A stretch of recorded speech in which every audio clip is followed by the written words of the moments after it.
Hello, ETHDenver. Thanks for coming to my talk today. My name is Slay, and I'm here with the CUBE3 team. CUBE3, kind of in simple terms, I'll get into this a little bit more in a second, but we are a smart contract security solution for builders.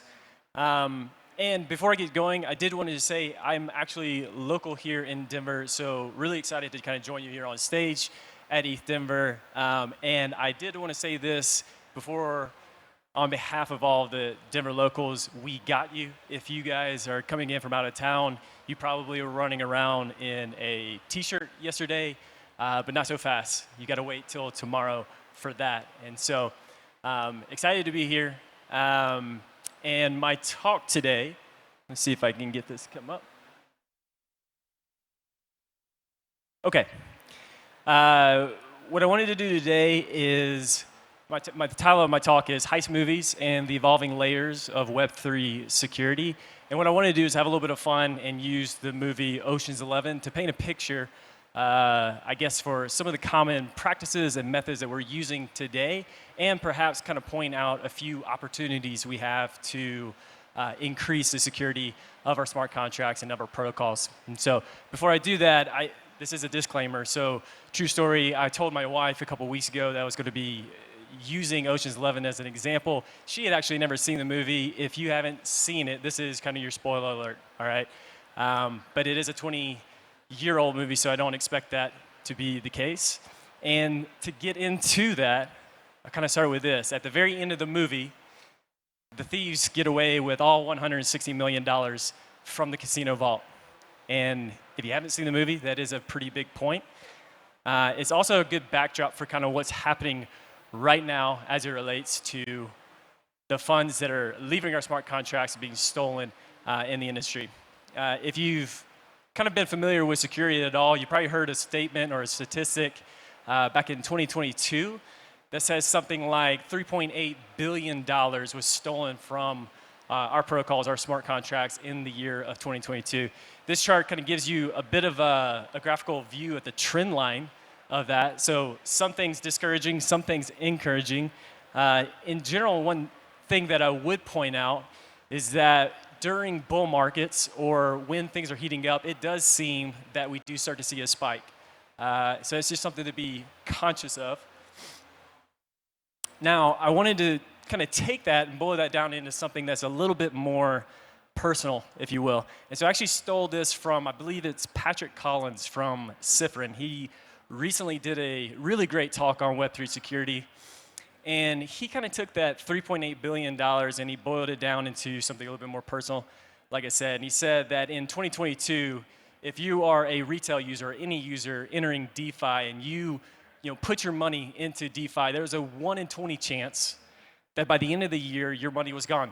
And so I think we're all here because we believe in the technology, we believe in the promise and the future of Web3 and blockchains, but this arguably is just unacceptable. If we want to build for mass adoption, this is an extremely large problem.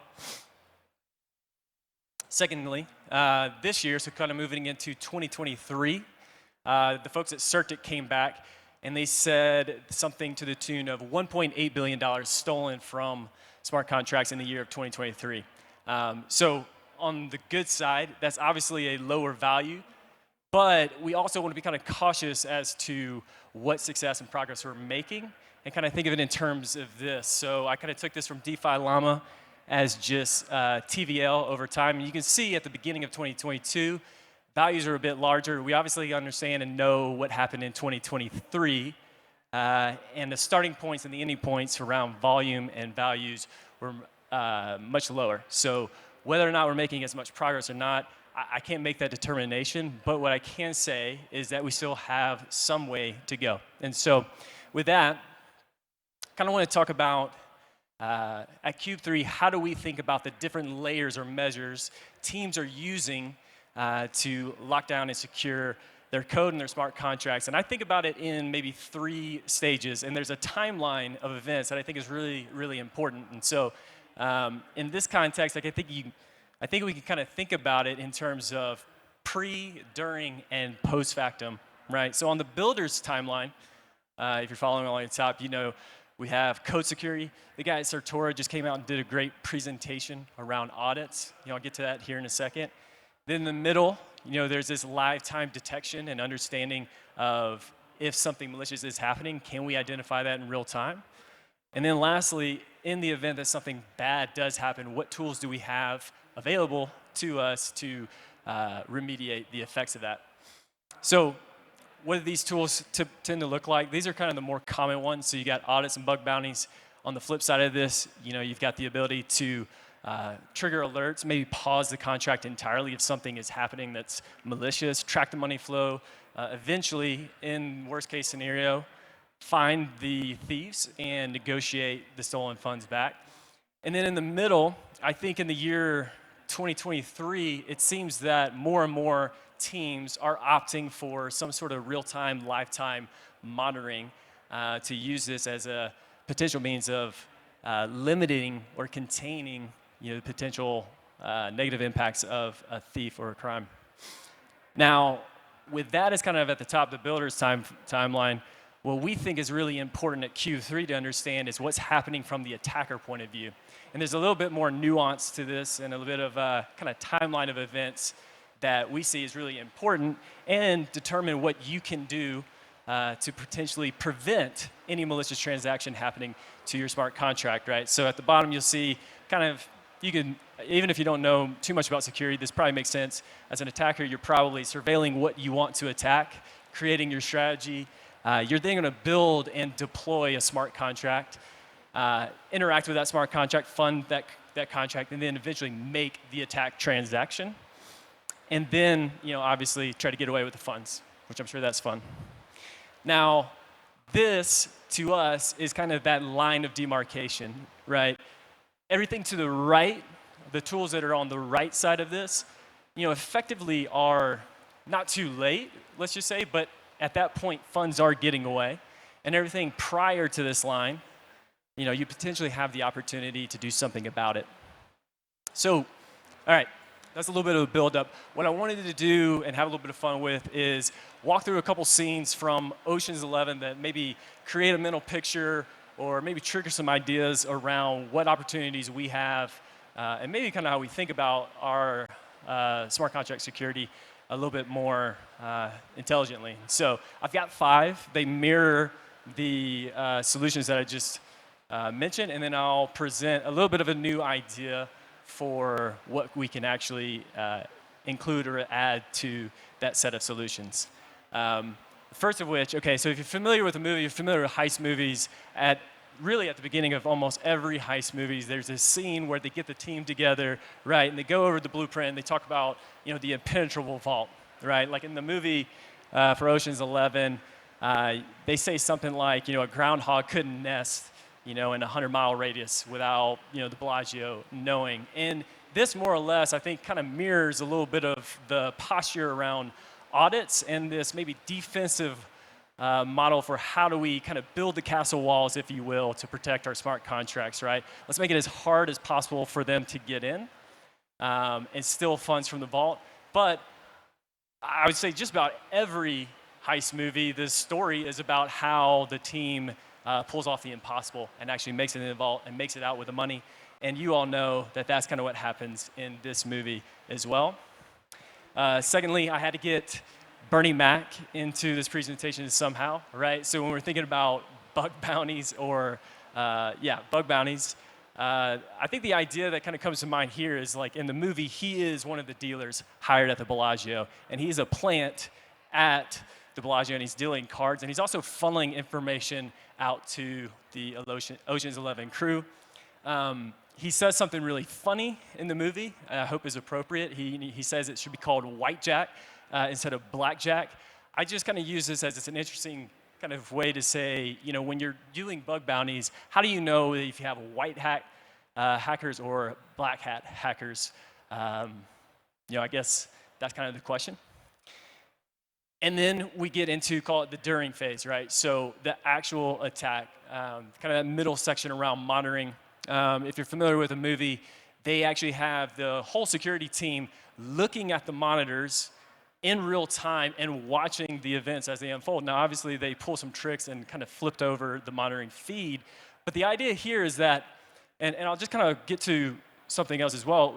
At CUBE3, we believe in monitoring. We believe it's a great solution and helpful. But the truth is that it's very human reliant, and it requires you to be always on, always watching, and then to do something about it, to actually make a response when you see something happening. For example, recently I was on LinkedIn. I saw a job posting that was literally, the job posting was 24/7 fraud analyst. I don't work 24/7, and those resources are really expensive, and that's just a really hard job to kind of believe we can leave to just human inputs, if you will.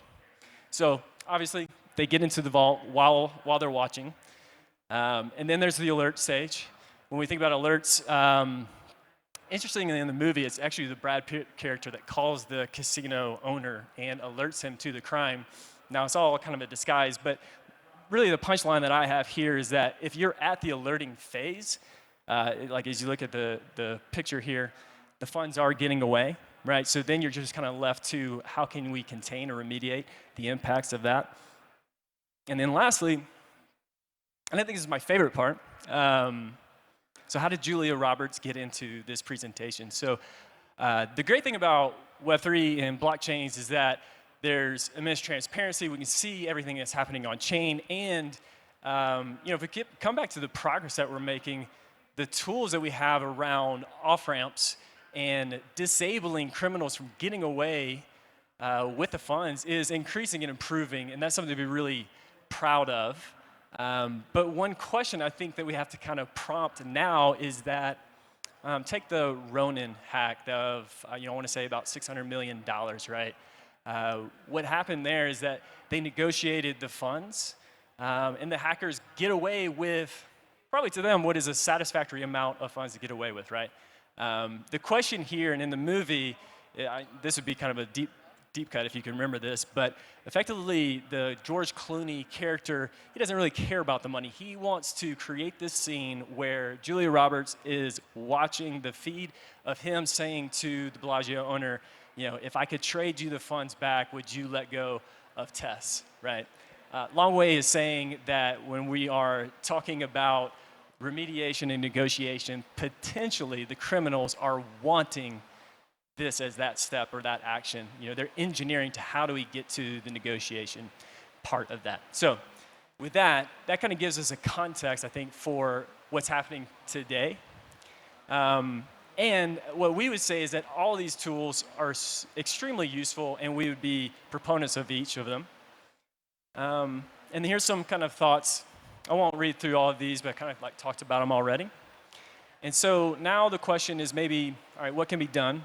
What can we improve? And this is kind of where I want to talk about CUBE3 and some of the things that we're innovating on. And so when you think about what can be done in relation to what's currently being done today, I think about the posture around current Web3 security solutions as a bit more, call it defensive and reactive, right? We talked about building the castle walls, if you will, and fortifying, our positions, and then reactive in nature, like once a crime is committed, we can detect it and then respond. I think there's a huge opportunity for us to now think about it in terms of offensive positioning. How can we proactively take measures to increase the security of our protocols and our industry as a whole? And so, okay, I lied. There's one more photo here. So in order to take an offensive approach in Web3 security, the when is critically important. When you're able to inject in that timeline of events from earlier in the presentation, effectively tells you what you can do and what you can't do. In the movie, this, to me, is probably the scene that makes the most sense for indicating when that is. This is when, the guy with the no shirt, he is the funder of the project. That's his role as part of the team. And what's happening here that's kind of in relation to Web3 security is that if I kind of move this forward, I really want to point out this deployment and the attack transaction and the space that happens in between it, right? We talked about the smart contract being deployed and then the attack transaction being made. What what's happening there and what we're doing here at CUBE3 is we are using that point when a contract is deployed, we are using machine learning to effectively determine, does that smart contract have malicious intent or not? And based on that determination, we can obviously improve the machine learning with feedback from, what actually happened at that smart contract, what was the value, when did it happen. But with that one piece of data, what we believe at CUBE3 is that we can make a block, right? So if you have CUBE3 deployed with your smart contract, we are determining through our threat intelligence engine whether or not that smart contract is malicious or not in intent. And based on that, we are in time to actually make a targeted block of that smart contract interacting with yours. This was just in case the previous photo was low resolution, but kind of moving ahead, this maybe kind of brings up a different movie. This one, you actually may or may not have seen. But we think about this in terms of Minority Report. Minority Report, if you're not familiar, there's a bit of like a moral dilemma with this, but it's really this movie based on understanding or knowing that crime's going to happen in advance of it happening, and then proactively, offensively doing something about it. That's what we're doing here at CUBE3. Now, this is a bit of, kind of technically how this would work, but you would embed our function on your smart contract. That function would ping our threat intelligence engine, and then we will, based on how we deem the malicious nature of that smart contract, interacting with your protocol, will either sign that transaction or not sign that transaction. If we sign that transaction, it goes through. If we don't sign that transaction, then it reverts that transaction. Now, so this is also stolen from Patrick Collins as well. I haven't met them, but I will thank him for this if I do. But this is another kind of like example around some of the hacks that we've seen. You're probably familiar with these. You got Euler, multi-chain, Yearn, Poly Network. What I think I'm trying to map on this screen is that you have the compromise, and then you have this timeline of events. And obviously, your response time is really critical in what you can do in the event that something bad happens. But ideally, you can take matters into your own hands in a more offensive way and intercept or inject into the security concerns or the malicious actions happening prior to the compromise. And so that is really my presentation. I think kind of what I would say is that, thinking into the future, maybe being aspirational, I think Web3 is very interesting from a security side of things, and potentially kind of gives us this hope or vision that maybe in the future we can build to this environment where we actually put together the security measures that really do lock down our smart contracts, protect our users, and bring us closer to kind of the promise of Web3 and blockchain technology and innovation that we're all here, probably at ETHDenver, to go and explore and bring that reality to life more rapidly. And with that, again, thank you. We have a booth here at ETHDenver. If you do want to come by, we're at I think it's booth 502. I'd love to meet you. Obviously, like I mentioned, I'm from Denver. I want to meet anybody that's coming into town, but then if you are here local, especially do want to connect with the community here as well. And so with that, I'm Slay, and thank you for your time.